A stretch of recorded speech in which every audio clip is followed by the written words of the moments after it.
नमस्कार। बड़ी खबर बड़ी बहस में आपका स्वागत है। आपके साथ मैं हूं इरम सिद्दीकी। विधानसभा के बाद अब लोकसभा चुनाव में भी बुरी तरह शिकस्त खाई मध्य प्रदेश कांग्रेस स्वयं में बदलाव की बात कर रही है। आगे एकजुटता के साथ पार्टी को मजबूत किए जाने के दावे भी हैं। गुटबाजी मध्य प्रदेश कांग्रेस की सबसे बड़ी कमजोरी रही है।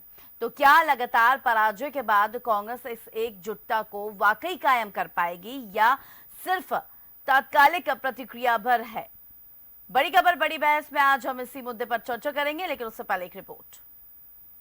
लोकसभा चुनाव में पूरी तरह सुपड़ा साफ होने के बाद प्रदेश कांग्रेस अब पराजय के कारणों पर मंथन की जगह अपनी कमजोरी को दूर करने की बात कह रही है। पार्टी प्रदेश अध्यक्ष जीतू पटवारी ने चुनाव परिणाम को लेकर अपनी प्रतिक्रिया में कहा कि संगठन में अब आमूलचूल बदलाव की जरूरत है। सर झुकाकर परिणाम स्वीकार्य है और पूरी पार्टी एकजुटता से अवसर आ गया है, समय आ गया है कि मध्य प्रदेश के संदर्भ में पूरी पार्टी एकजुटता से एक साथ होकर, जैसा मैंने पहले भी कई बार अपने वक्तव्यों में आप लोगों से आग्रह किया, प्रदेश की जनता से किया कि हम आत्म मंथन के साथ पार्टी बदलाव के लिए तैयार रहे। ये बात मैं कई बार कह चुका हूं इस 3 महीने में, जिसमें एक नई सोच, एक नई विचार, एक नई व्यवहार की आवश्यकता है, जो हम जनता को छुए, जनता के पास जहां जनता हमें पसंद करे। तो मैं मानता हूं उसमें आमूलचूल बदलाव की आवश्यकता है। पार्टी भी ऐसा ही समझती है, सारे हमारे वरिष्ठ भी ऐसा ही समझते हैं। कमोवेश यही बात पार्टी के एक अन्य वरिष्ठ नेता व पूर्व सीएम दिग्विजय सिंह के अनुज लक्ष्मण सिंह ने भी कही। पार्टी प्रदेश अध्यक्ष का जोर एकजुटता पर है। इसके सहारे वो विपक्ष की धार तेज कर सके, लेकिन समय यही एकजुटता का है। इसका संगठन में नितांत अभाव रहा। यहाँ तक कि लोकसभा चुनाव में भी संगठन में फूट साफ दिखाई दी। पार्टी के ज्यादातर प्रत्याशियों को उनके हाल पर छोड़ दिया गया। दिग्गज अपने अपने गढ़ पर सीमित रहे। तो क्या आगे नेताओं की इस कार्यशैली में बदलाव आ पाएगा? जीएनएन के लिए रवि अवस्थी की रिपोर्ट। तो बिल्कुल चलिए, आज बड़ी खबर बड़ी बहस में इसी मुद्दे पर हम चर्चा करेंगे। चर्चा के लिए पैनल से आपको इंट्रोड्यूस करा देती हूँ। पैनल पे आज हमारे साथ political editor Ravi Awasthi ji studio से हमारे साथ मौजूद है। बीजेपी से वानी आहलूवालिया जी हमारे साथ मौजूद हैं और केदार सिरोही जी कांग्रेस से हमारे साथ मौजूद हैं। आप तीनों का बहुत स्वागत है बड़ी खबर बड़ी बहस में। रवि अवस्थी जी, शुरुआत आपसे करूंगी।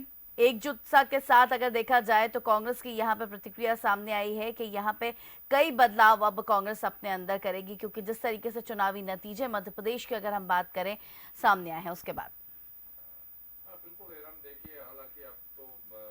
लोकसभा की बात करें तो कांग्रेस के पास मध्य प्रदेश में अब तो एक भी सीट नहीं बची है। पहले तो एक थी, लेकिन अब स्वाभाविक तौर पर जो स्थितियां बनी है वो खैर सर्वविदित है उसमें। मगर सवाल यही है कि जो जीतू पटवारी कह रहे हैं एकजुटता, वो एकजुटता ही तो सबसे बड़ा शब्द है कांग्रेस में, वो कहीं नज़र नहीं आता है। चाहे वो लोकसभा चुनाव हो, विधानसभा चुनाव हो या फिर पार्टी के अपने कुछ कार्यक्रम हो। आप देखिए एक मंच पर एक साथ कितने नेता कब नजर आते हैं। मतलब अगर आते भी है तो वो केवल एक फोटो सेशन के अलावा मुझे नहीं लगता है कुछ ज़्यादा होता हो, क्योंकि तो यही एक सबसे बड़ी दिक्कत है। अब अच्छा है अगर सब एकजुट हो जाएं तो विपक्ष मजबूत हो, और विपक्ष मजबूत होगा तो भारत मध्य प्रदेश में भी कहीं ना कहीं क्योंकि 2 दलीय राजनीति है तो विपक्ष का मजबूत रहना भी बेहद ज़रूरी है। लेकिन सबसे बड़ी समस्या तो वही एकजुटता की है, क्योंकि सारे जो ध्रुव हैं अलग अलग दिशा में जाते दिखते हैं। आप पूरा लोकसभा चुनाव हो गया, आप देखिए कि तमाम वही बात है कि कमलनाथ छिंदवाड़ा से नहीं निकले, राजगढ़ तक दिग्विजय सिंह रहे, फिर उसके बाद वो बाहर चले गए दूसरे राज्यों में।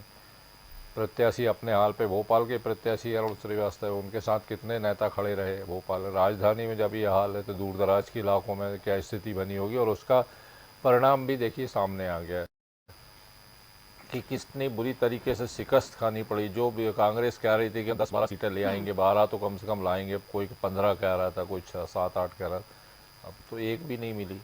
तो और ना मिली, बल्कि आप देखिए जीत का मार्जिन भी अधिकांश जगह लाखों में है। 2-4 जगह ज़रूर 1 लाख से कम है, लेकिन अधिकांश जगह जो है वो 1 लाख से ज़्यादा मतों से बीजेपी के प्रत्याशी जीते हैं।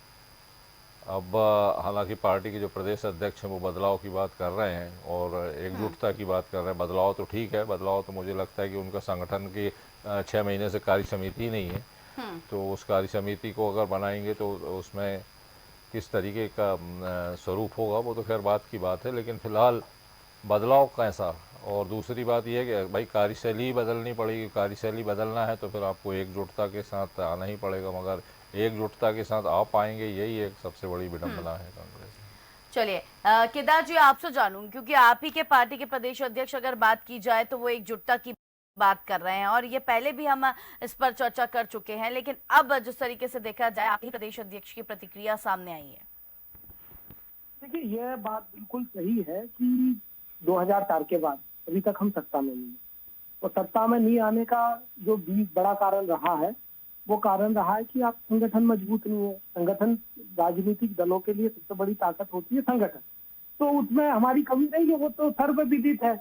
और अगर उसको भी हम लोग वक्त से सुधारते हैं तो हमारे लिए आगे अच्छा है कि देखिए हमारी पार्टी के पास जो सुरक्षित वोट बैंक, आइडियोलॉजी का वोट बैंक बहुत बड़ा है, बहुत ही बड़ा है, वो हमारे लिए बहुत बड़ा एडवांटेज है।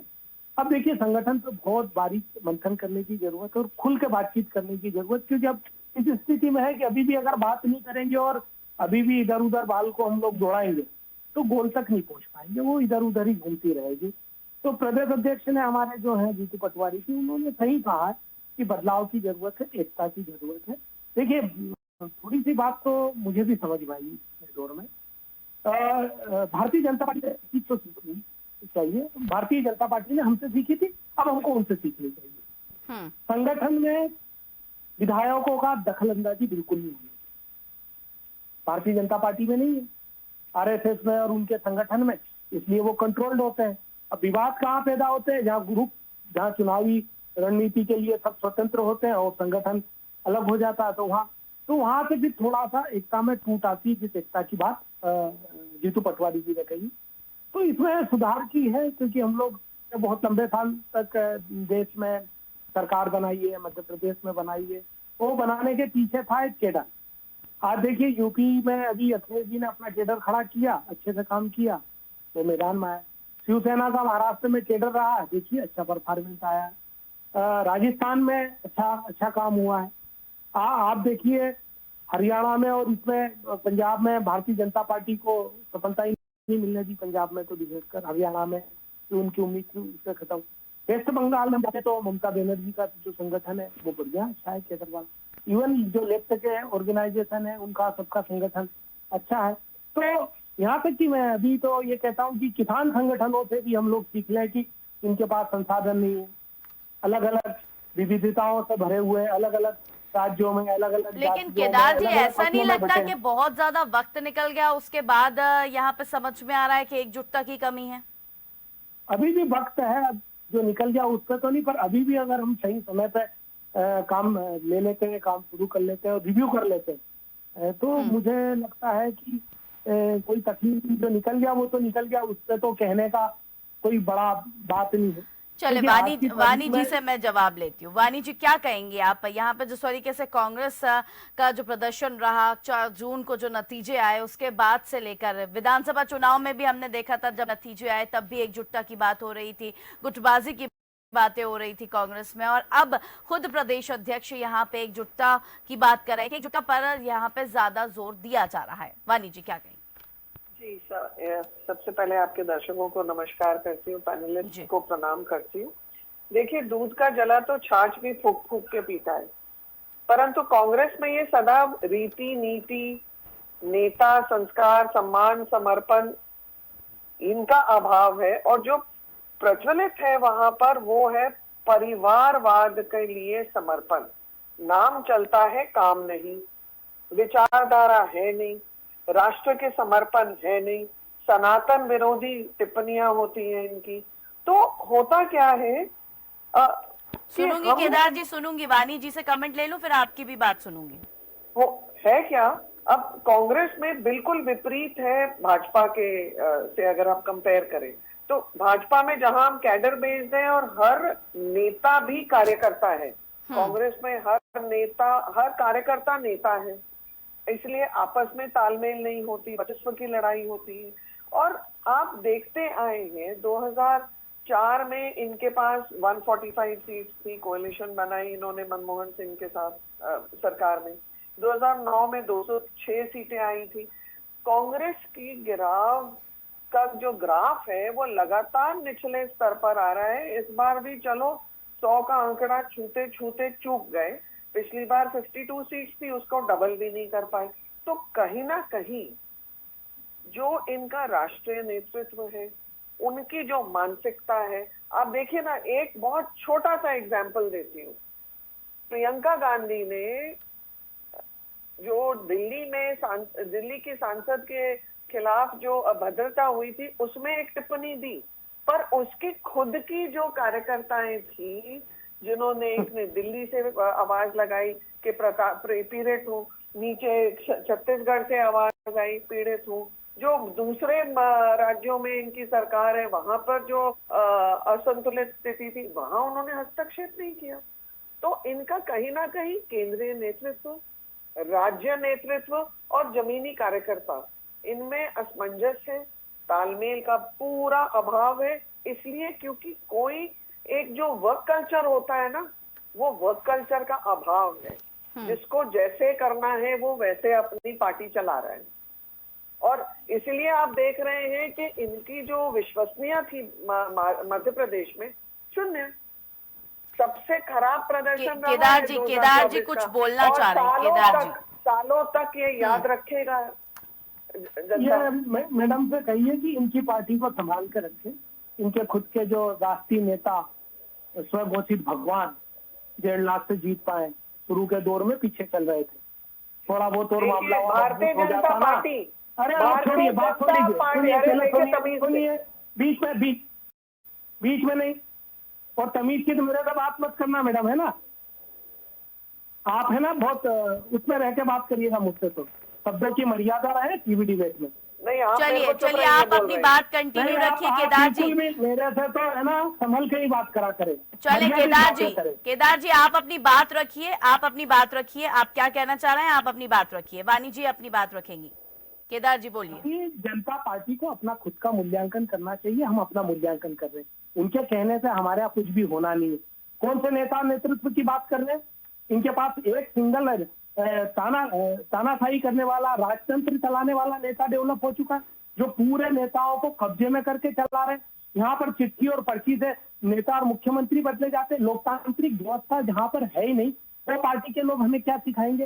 जो पार्टी के लोग बिजनेस पॉलिटिक्स करते हैं, पैसे के दम पर नीचे से ऊपर तक काम कराते हैं, जहाँ पर सीधा व्यक्तिगत स्वार्थ और लालच हो, वो पार्टी हमें क्या दिखाएगी? अरे हम लोगों ने बलिदान दिया है, देश की आजादी के हिस्सेदार रहे, देश को आगे बढ़ाने के हिस्सेदार रहे। हाँ, ये बीच का दौर आया है हमारे यहाँ बहुत, ये कह रहे हैं नेता नहीं है। अरे जी, नेताओं की तो लंबी लाइन है, उसी की तो फजीयत है। जहाँ देखो वहाँ हमारे मजबूत नेता है। ये नेता है सूत्र में जिस दिन बंद गए, देखिए अभी थोड़ा सा बंद है, इतने में पसीना आ गया।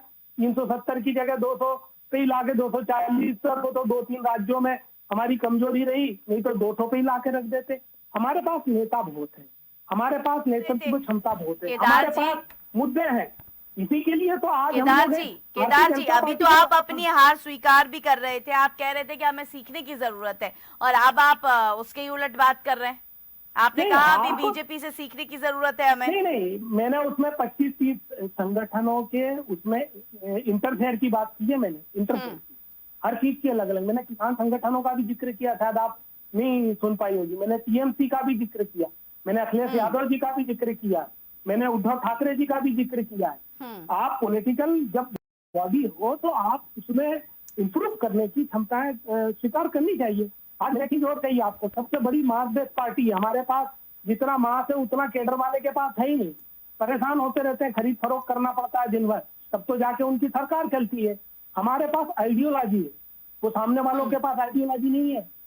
उनके पास पॉलिटिकल आइडियोलॉजी नहीं है, उनके पास। लेकिन मैदान में क्यों नजर नहीं आ पाती आइडियोलॉजी? फिर मैदान में बात वही हो रही ना बहन की, जिस दिन हमारा संगठन हमारी बातों को नीचे तक पहुंचाने में सफल हो जाएगा, जिस दिन हम लोग, हमारे जो कनेक्ट लोग हैं, उनका जो कम्युनिकेशन हमारा स्मूथ हो जाएगा, जो जीतू पटवारी जी ने कहा कि हम नीचे से ऊपर बात, वो उस दिन आप बेफिक्र। आप देखिए हमने यूपी में मिलकर कितना अच्छा किया, हमने पंजाब हरियाणा में बहुत अच्छा किया, हमने महाराष्ट्र में सब जगह अच्छा किया। यहाँ इवन मैं तो कह रहा हूँ कि गुजरात के जो नतीजे हैं वो देख लीजिए, एक सीट भाजपा ने गंवा दी और बाकी सीटों पे 20-22 हजार से 3-4-5 लोग जीते हैं। तो मतलब ये है कि आज की तारीख में देश समझ चुका है कि पॉलिटिकल आइडियोलॉजी जो कांग्रेस की वो स्टेबल है हर व्यक्ति के लिए, हर आम जन के लिए। मैं किसान हूं, मैं समझता हूँ उस चीज को। हम लोग को कितनी तकलीफ थी, मैं भी वो 13 महीने के आंदोलन में अधिकतर समय मैंने दिल्ली में बिताया। मैं देखता था, पढ़ता था, सुनता था भारतीय जनता पार्टी के लोगों के स्टेटमेंट, तो बहुत बुरा लगता था कि एक डेमोक्रेटिक कंट्री में, एक लोकतांत्रिक देश में, जिस देश में किसानों को भगवान का रूप माना हो, पर अब वो क्या हुआ, भगवान तो एक काल्पनिक कल्पना से मनुष्य बन गया यहाँ के। तो वो इनको इनके ऊपर इस तरीके आरोप प्रत्यारोप लगा रहे थे। किसानों को खालिस्तानी, पाकिस्तानी एजेंट, क्या क्या नहीं कहा इन लोगों ने। ये आइडियोलॉजी, चंदा पे धंधा करने वाले लोग ये कहेंगे हम। चलिए वानी जी से कमेंट ले लेती हूँ अब मैं। वानी जी कुछ कहेंगी आप? हमारी आइडियोलॉजी इम्पोर्टेड नहीं है, कांग्रेस को तो इम्पोर्ट करनी पड़ती है पॉलिटिकल आइडियोलॉजी। और मैं पूछना चाहती हूँ कि इसका उत्तर दीजिएगा, गांधी परिवार का बिजनेस क्या है, उस किससे उनका जीवन व्यापन होता है, खर्चे कहाँ से चलते हैं? और इनके अगर नेता हैं तो वो हमको चुनावी मैदान में क्यों नहीं दिखे? गांधी परिवार के तो रैलीज भी कैंसिल हुई मध्य प्रदेश में। जो इनके दिग्गज नेता जो परिवारवाद के हैं, जिन्होंने अपने परिवारवाद को सुरक्षित रखने के लिए अभी लड़े, किसी ने बेटा लड़ाया तो कोई बाप लड़ा, तो वो तो अभी उन्नाफ हो गया है। तो आगे के सालों में ये क्या करेंगे? और ये बात इतनी बड़ी बड़ी कर रहे हैं तो भाई 40 साल पहले, 40 साल तक इन्होंने तो पूरे देश पर राज किया है, क्योंकि इनके वक्ता बोलते हैं साम्राज्य था। तो साम्राज्य के अधीन कैसे हो गया है कि अभी यूपी में सिर्फ 7 सीटें हैं इनके खुद की, बाकी तो बैसाखी पे है। मध्य प्रदेश में तो वो बैसाखी भी हट गई, छत्तीसगढ़ में हट गई, 1 सीट आ गई। तो बातें बड़ी बड़ी करते हैं, एक सूत्र में पिरोने की बात करते हैं, लेकिन उसके लिए सूत्र आएगा कहां से इनके पास? वो क्या परिवारवाद से आएगा? सुनूंगी केदार जी, परिवारवाद से आएगा सूत्र, या ये उसको भी इंपोर्ट करने वाले हैं? क्योंकि जितने भी अभी नैरेटिव्स आए हैं वहां, वो तो कहीं ना कहीं सपोर्ट कहां से लेते हैं वो सबको पता है। बाहर जाते हैं देश की और देश की धज्जियां उड़ाते हैं। यूएस में बैठे हुए इनके जो आइडियोलॉजिकल गॉडफादर हैं, सैम पित्रोदा, उनका पूरा नाम पता है? गंगाराम जो बड़ा पित्रोदा, ऐसे नाम है। तो वो तो वहां से देते हैं इनको उपदेश कि भैया वेल्थ रीडिस्ट्रीब्यूशन होना चाहिए। पता है कि इंदिरा गांधी के डेथ के बाद उस अधिनियम को वापस लिया था, क्योंकि कितने करोड़ की संपत्ति मिली थी राजीव गांधी को? पूछिए, पूरा इतिहास लीजिए, जानकारी लीजिए। मैं फिर पूछ रही हूँ, कांग्रेस के ये माई बाप जो है, इनकी कमाई का जरिया क्या है, क्या है? चलिए ठीक है, वो जवाब देने को तैयार है, जवाब देने को तैयार है केदार जी बोलिए। ये वो पार्टी के लोग पूछेंगे जो अंग्रेजों के एजेंट थे, देश के साथ गठन कर रहे थे।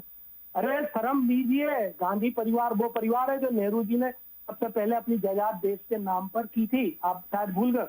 वो इंदिरा गांधी की पार्टी है जिन्होंने जब वक्त लगा तो अपने सोने के गहने तक थे वो देश को दे दिए।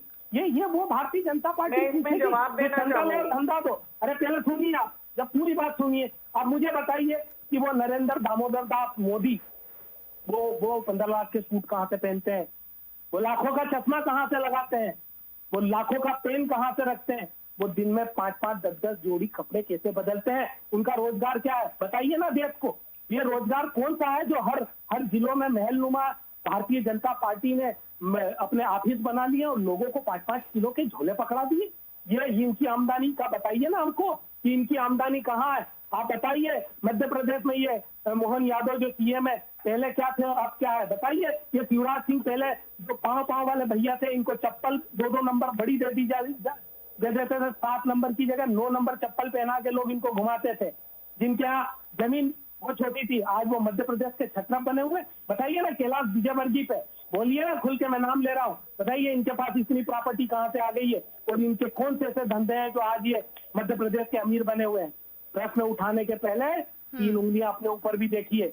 उस परिवार के ऊपर आप उंगलियां उठा रही जिनने समर्पण का भाव रखा, देश में बलिदान दिया हो, जिसने देश की उन्नति की हो, जो देश के लिए मरता और जीता हो, जो देश में भाईचारा और मोहब्बत को लेकर चलता हो, जो समानता की बात करता हो, जो पक्षपात ना करता हो, जो सबको एक परिवार मानता हो, ऐसे लोगों के ऊपर अरे अपने गिरवान में झांक के देखिए आप क्या बातें करते हैं। बात करने से और वास्तविकता में बहुत अंतर है। अपने परिवार को, जिस दिन अपने कांग्रेस को परिवार समझेंगे, में जिस सिखों दिन के कांग्रेस खिलाफ की दंगे नहीं आइडियोलॉजी को कराते, अरे अपने दंगे परिवार के खिलाफ आप दंगे हिंदू नहीं कराते। मुसलमान के सिखों का खुले नरसिंहार खुले हुआ दंगे, था, अरे हिंदू मुसलमान के दावा बोला हिंदू था, मुसलमान के खुले दंगे, अरे ये प्रधानमंत्री बनाया सिख का। को, वही गांधी परिवार है जिन्होंने आप सिख जो को ये- प्रधानमंत्री बनाया, जिसको आप मोनी बाबा कहते थे। नेहरू जी ने तो चीन वॉर के टाइम पे मांगे थे पैसे और सोना, दान मांगा था पूरे देश की जनता से।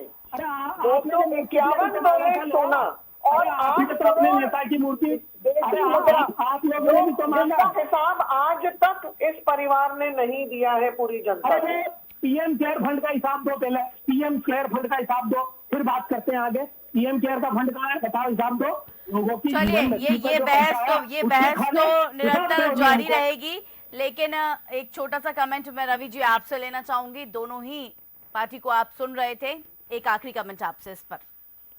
ये आरोप और प्रत्यारोप हमने चुनाव प्रचार में 2-2.5 महीने भी सुने हैं और मतदाता ने फैसला भी दे दिया है कि किसकी बात में कितना दम है।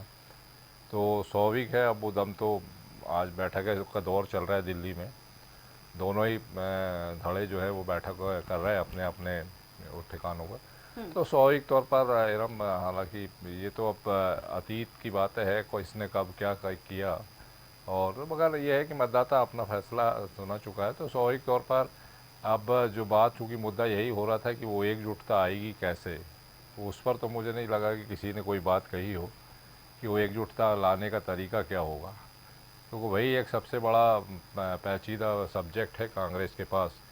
क्योंकि देखिए सब अगर अभी नाम गिनाना शुरू करेंगे तो फिर वही बात आएगी, अरुण यादव का दिशा कुछ और है, अजय सिंह कहीं और दिशा में है, दिग्विजय सिंह कहीं और जाते हैं, कमलनाथ कहीं और जाते हैं। तो सवाल यही है कि अब जब वो नहीं एक साथ हैं तो फिर उनके समर्थक कैसे एक साथ होंगे। फिर सबसे बड़ी बात है महत्वाकांक्षा, पद चाहिए सबको, सबको नेतृत्व चाहिए, कैसे होगा, जीतू पटवारी का पद छोड़ देंगे। तो सवाल यही है कि एकजुटता के सूत्र में पिरोया कैसे जाएगा, क्योंकि पहले भी कई बार प्रयास हुए, कई बार तस्वीरें हमने भी देखी है, एक साथ एक हाथ पकड़कर एक चेन बनाकर दिखाई गई कि अब हम एकजुट हैं, अब हम एकजुट हैं। ठीक है, एक बार फिर में देख लेते हैं कि आगे कैसे एकजुटता रहती है। होना चाहिए क्योंकि कोई भी संगठन बिना, कोई भी टीम जो है बिना टीम भावना के साथ ही किसी काम को सफल किया जा सकता है। और अब जब तक एकजुटता नहीं होगी तो मुझे लगता है कि फिर इस तरीके की स्थितियाँ आगे भी निर्मित होती रहेंगी। उम्मीद की जानी चाहिए कि जो कह रहे हैं वो शायद हो सकता है दिखे। चले, बहुत शुक्रिया केदार जी आपका भी, वानी जी आपका भी, रवि जी आपका भी बहुत शुक्रिया। तो जिस तरीके से देखा जाए एकजुटता यानी कि संगठन में नितांत अभाव रहा, यहां तक कि लोकसभा चुनाव में भी संगठन में फूट साफ देखी गई। पार्टी के ज्यादातर प्रत्याशियों को उनके हाल पर छोड़ दिया, क्या दिग्गज अपने अपने घर तक सीमित रहे। बड़ी खबर बड़ी बहस में आज हमने इसी मुद्दे पर चर्चा करी। चर्चा के लिए पैनल का बहुत शुक्रिया। आप देखते रहिए जेएनयू न्यूज़। नमस्कार।